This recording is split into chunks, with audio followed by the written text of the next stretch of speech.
So in this video, I will show you how to see your saved passwords on your Android phone.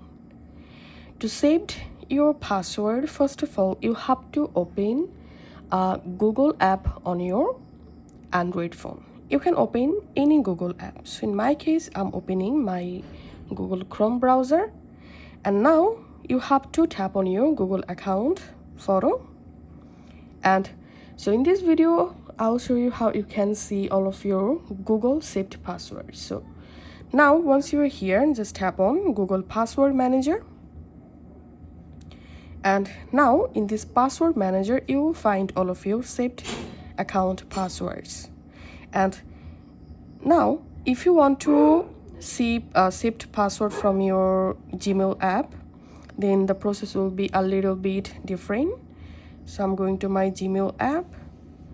Once you are in your Gmail app, tap on your profile photo and now tap on Google account.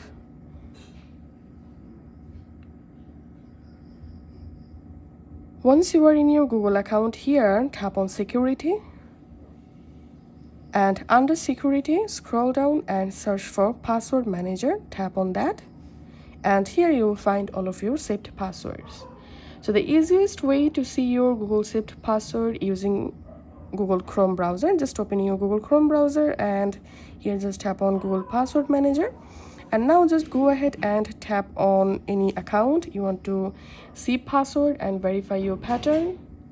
And here you will find your account password. If this video helped you out, please leave a like and leave a comment down below. Thank you for watching.